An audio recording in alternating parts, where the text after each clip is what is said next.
Think about the person who irritates you most. Not someone you dislike for obvious reasons, not someone who has wronged you or behaved badly in ways you can clearly name. I mean, the person whose very presence gets under your skin in a way you cannot fully explain.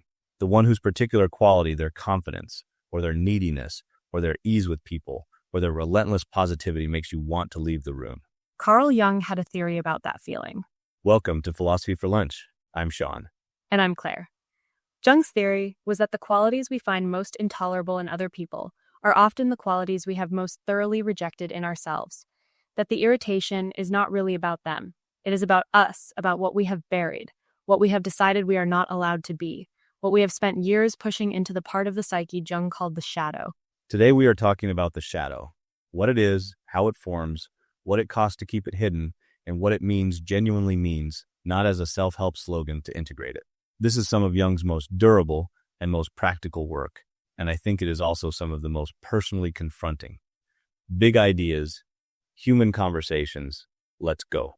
Let us start with Jung as a person and as a thinker, because he tends to be either over-celebrated or unduly dismissed, and neither serves us well here. Carl Gustav Jung was born in Switzerland in 1875. He trained as a psychiatrist, became Sigmund Freud's most prominent student and designated intellectual heir, and then broke with Freud in 1912 inches, one of the most consequential ruptures in the history of psychology. The two men never spoke again. The break was partly theoretical. Jung could not accept Freud's insistence that the unconscious was primarily a repository of repressed sexual and aggressive drives. Jung thought the unconscious was bigger than that, richer. That it contained not just the personal material we push down, but something he called the collective unconscious, a shared layer of human psyche populated by archetypes, inherited patterns of thought and image that are common across cultures and across history. Which is where Jung gets either very interesting or very speculative, depending on who you ask. The collective unconscious and the archetypes, the hero, the mother, the trickster, the self, these ideas have been enormously influential in literature, in film, in cultural analysis. Whether they hold up as empirical psychology is a more contested question. But for today's episode, we are not going all the way into the collective unconscious. We are staying with the concept that I think is most personally useful and most rigorously grounded, the shadow. Jung was also unusual among major psychological theorists in that he took seriously what he called the second half of life. He believed that the psychological work of the first half of life, establishing an identity, building a career, forming relationships, creating a social persona, was fundamentally different from the work of the second half. The first half is largely about construction. The second half, if you do it honestly, requires a kind of dismantling, a reckoning with everything you set aside to become who you are. And the shadow is central to that reckoning. Because so much of what gets set aside in the construction phase does not disappear. It accumulates. It waits. And eventually, if you do not go to it, it comes to you in your relationships, in your compulsions, in the patterns you cannot seem to break no matter how hard you try. Jung himself went through what he called his own confrontation with the unconscious after the break with Freud, a period of intense psychological turmoil in his early 40s that he documented in what became known as the Red Book. He spent years in direct dialogue with the figures that emerged from his unconscious, treating them not as symptoms to be explained away, but as genuine interlocutors worth listening to. It was a radical experiment in self-knowledge, and it shaped everything he wrote afterward. So let us get precise about what the shadow actually is, because it is one of those concepts that has been so broadly adopted that the original meaning has gotten a bit blurry. The shadow, in Jung's framework, is the unconscious part of the personality that the ego does not identify with. It is everything we have decided, usually in childhood, usually under social pressure, that we are not kind enough to claim, not acceptable enough to acknowledge, not consistent enough with the story we tell about ourselves to admit. So it contains our weakness and our darkness, yes. The anger we are not supposed to feel, the envy we are ashamed of, the selfish impulses we have learned to disavow. That is the version most people think of when they hear the word shadow. But Jung was very clear that the shadow also contains positive qualities, capacities, gifts, aspects of personality that were suppressed not because they were bad, but because they were inconvenient, because they did not fit the role we were given, because they made the people around us uncomfortable. The child who was told, explicitly or implicitly, that their anger was unacceptable learns to disown anger. The child who is praised for being responsible and reliable learns to disown spontaneity. The child who grew up in a family where vulnerability was treated as weakness learns to disown the part of themselves that wants to be held. All of that goes into the shadow, not because it was bad, because it was inconvenient for the world the child needed to survive in. And here is the thing that I think makes the shadow concept so genuinely useful as a framework. The material does not disappear just because you disown it. It is still there. It is still exerting influence. It just does so without your awareness, which is considerably more dangerous than if you could see it clearly. Jung used the phrase, "Everyone carries a shadow," and the less it is embodied in the individual's conscious life, the blacker and denser it is. What he means is that the more thoroughly you deny a quality, the more completely you build your identity around not being, that the more autonomously it operates. The shadow becomes most dangerous not when it is acknowledged, but when it is most forcefully denied.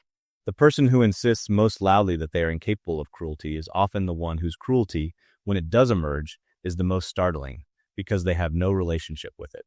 They have no warning system. It arrives fully formed, without context, without the gradual awareness that might otherwise give them a chance to choose differently. There is a concept in Jungian thought called the shadow projection, and this is where I want to return to the opening question about the person who irritates you most. When we cannot own a quality in ourselves, we tend to see it everywhere in other people. We project it outward.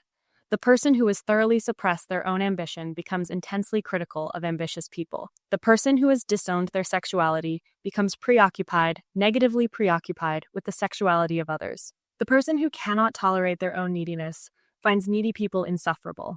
Which means that the things that bother us most about other people are often a map of our own shadow. Not always. Some people genuinely are doing things that warrant criticism, but the intensity of the reaction, the disproportionate charge behind it, is often a signal worth paying attention to. When something in someone else produces a reaction that feels bigger than the situation seems to warrant, Jung would say, "Look there. That is a door into the shadow." It is worth pausing on the relationship between the shadow and morality, because I think there is a real risk of misreading Jung here. He was not saying that because everyone has a shadow, no one is responsible for their behavior. He was not dissolving moral distinctions. What he was saying is that the person who believes they have no shadow, who is entirely convinced of their own virtue, is the most dangerous kind of person, because they have no internal check on the shadow's operations. They cannot see what they are doing because they have so thoroughly convinced themselves they would never do it.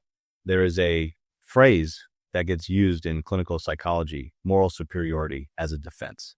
The person who is loudest about others' failings, most invested in distinguishing themselves from those failings, most certain that they would never, that certainty, is often itself a sign of an unexamined shadow. Not because moral distinctions do not matter, they do, but because the ones who matter most in this life are usually the ones who hold them with some humility. Jung was also careful to distinguish the shadow from evil. The shadow is not the same as the capacity for evil, though it can contribute to it when left entirely unconscious and unchecked. The shadow is more fundamental than that it is simply the part of the personality that the light of consciousness has not yet reached. It is not inherently destructive. It becomes destructive primarily through neglect, through the accumulation of material that was never welcomed, never examined, never integrated into a full and honest sense of who you are. I want to talk about some of the specific ways the shadow shows up in daily life, because I think the concept is most useful when it is concrete rather than abstract. Let us start with what Jung called the shadow in relationships, because I think this is where most people encounter it most viscerally. We tend to be attracted to people who carry the shadow qualities we cannot carry ourselves. The very controlled person is drawn to someone spontaneous and unpredictable. The responsible, dutiful person is fascinated by someone who breaks rules. The person who has suppressed their aggression is drawn to someone who is unapologetically direct, even combative. There is something magnetic about people who embody what we have forbidden ourselves. And then, very often, those same qualities become the source of conflict. What initially drew you to the person, their freedom, their intensity, their wildness, becomes intolerable.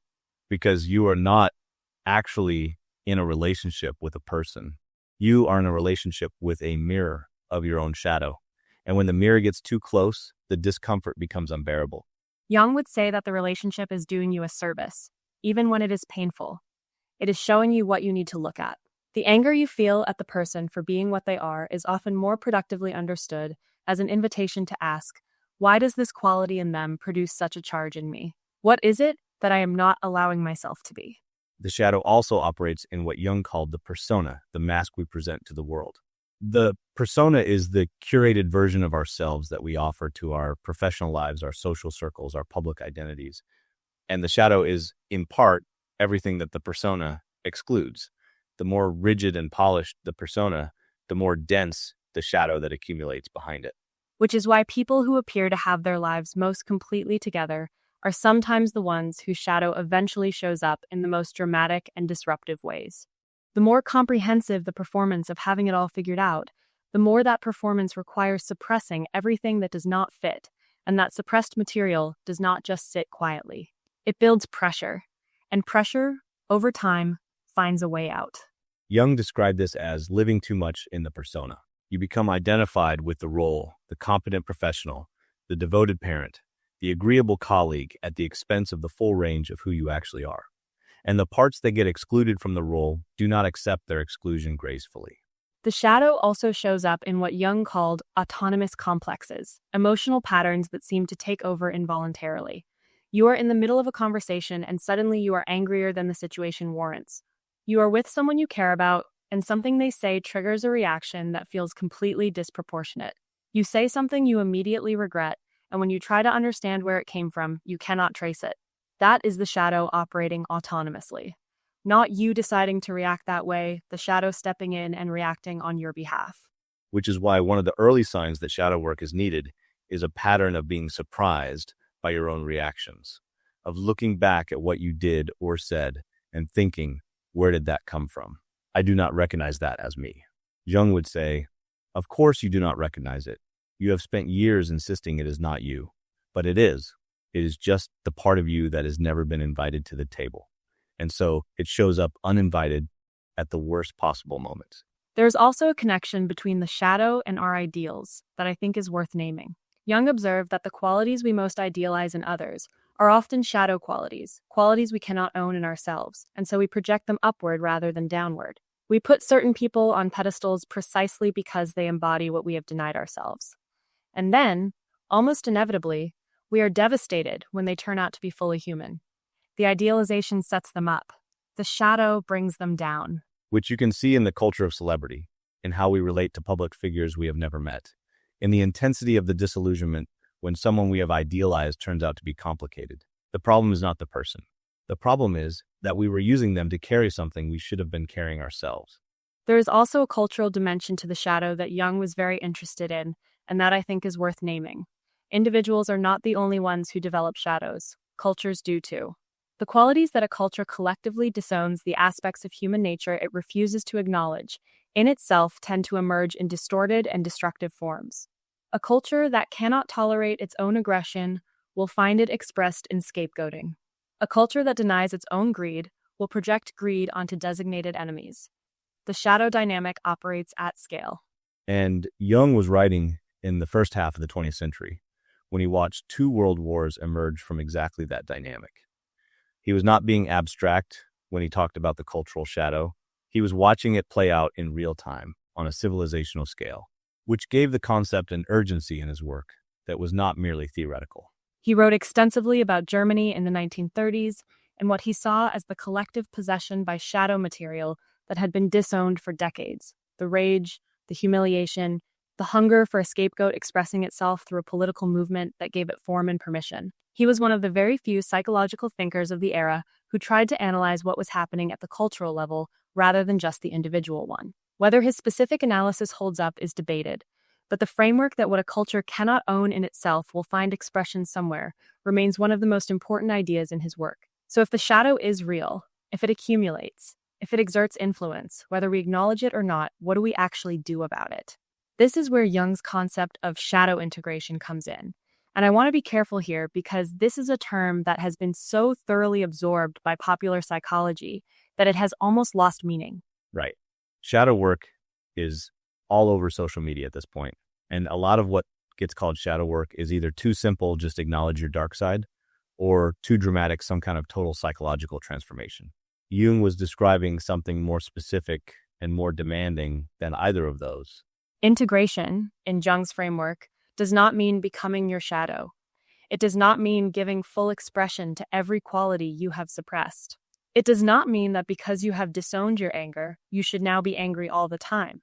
What it means is developing a conscious relationship with those qualities, knowing they are there, being able to work with them rather than having them work you. The goal is not to move the shadow material into the ego and become it.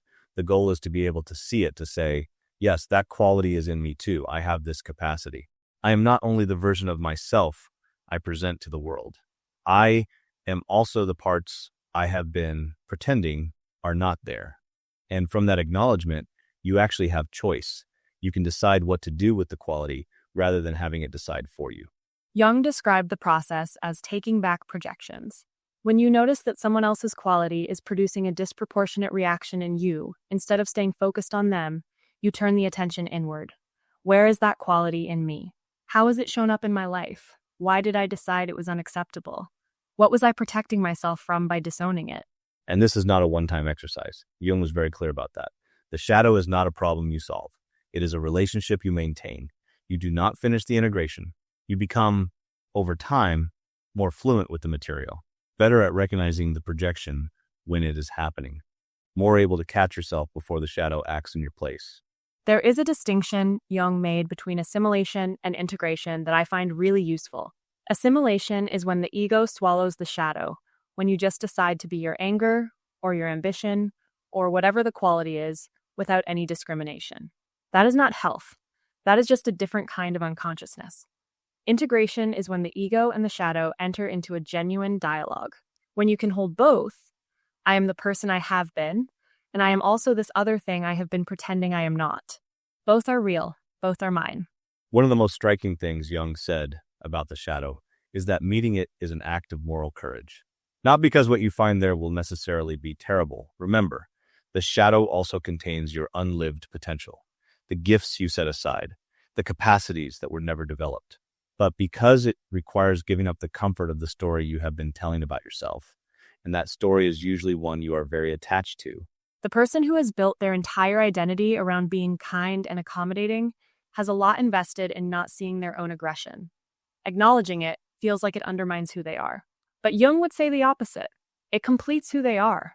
A kindness that has never had to reckon with its own potential for cruelty is not really tested. It is a performance sustained by a very careful avoidance of anything that might challenge it. So what does integration actually look like? Not as an abstract process, but as something a person can do. Because I think this is where a lot of popular presentations of shadow work become either too vague or too ritualistic. Jung was not describing a single dramatic confrontation with your inner darkness. He was describing an ongoing practice of self-observation. The most practical entry point is the one we already mentioned, the projection. When you notice an outsized reaction to someone, instead of staying focused on what they did wrong, you get curious about what the reaction is telling you. Not in a way that lets the other person off the hook for actual behavior, but in a way that treats your own reaction as information rather than just a response. What is this intensity pointing to? What did they touch in me that I have not wanted to look at? Another entry point is the patterns you cannot seem to change no matter how hard you try. If you keep ending up in the same kind of relationship, or the same kind of conflict, or the same kind of dead end, and the conscious explanation for why it keeps happening never quite fits, that is often a sign that something is operating below awareness. The shadow tends to be quite consistent. It has its own logic, its own agenda, and it will keep returning to the same territory until it gets the attention it is looking for.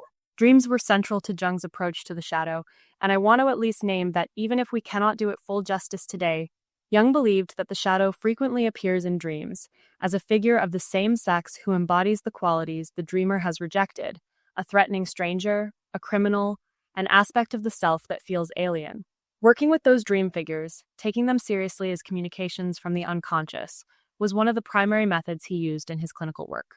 And then there is the practice that is simplest to describe and hardest to do consistently, which is to sit with discomfort rather than immediately resolving it. When you feel that particular charge, that disproportionate irritation, that inexplicable unease, that quality of I should not be feeling this, to pause before you explain it away or redirect it, to just stay with it for a moment and ask, what is this? Where did it come from? What am I not allowing myself to know? That pause, that willingness to stay with the uncomfortable feeling rather than immediately managing it, is where the shadow work actually happens. Not in a grand confrontation, not in a therapeutic breakthrough, but in the accumulation of small moments of honest attention. Jung spent decades on this work himself. He kept detailed journals, worked extensively with his own dreams, and was explicit about his own psychological difficulties in a way that was unusual for a man of his era and his stature. He was not asking his patients to do something he was not doing himself. I want to take a minute and be honest about what this framework does when you actually sit with it. Because I think the shadow concept is one of the most personally uncomfortable ideas we have covered so far, more uncomfortable in some ways than the defense mechanisms episode. Because at least with defense mechanisms, you can maintain a little distance. You can look at the mechanisms as techniques the mind uses. With the shadow, Jung is pointing directly at your character, at the parts of you that you have decided are not you. I think about this most in the context of the projection piece, the question of what irritates me most in other people and what that might say about me. And honestly, it is not always comfortable to follow that thread. There are qualities I find genuinely difficult in other people that when I sit with the Jung question, I can trace back to something in myself that I have not fully owned. That is useful. It is also unsettling.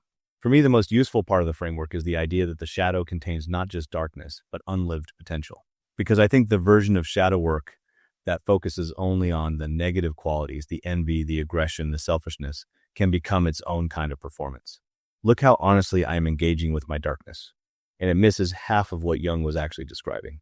The unlived life dimension is the one that I think carries the most weight for people in the second half of life, which is where Jung located most of this work. The question is not only, what have I been hiding? It is also, what have I been leaving undone? What capacities have I not developed because they did not fit the role I was playing? What version of myself did I not become because the world or my family or my own fear made it seem too risky? And I think there is something both sobering and genuinely hopeful in that question. Sobering because it requires acknowledging that we have made trade-offs, that becoming who we are has cost us something. Hopeful because it suggests that the material is not gone. It is in the shadow, waiting. The integration is not only an excavation of what is dark, it is also a recovery of what is still possible. Jung wrote somewhere that the shadow is 90% pure gold.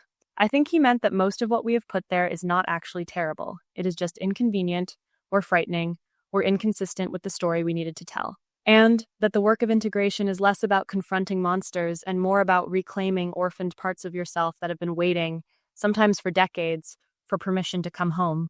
Which is, in the end, what makes this episode connect back to the first two.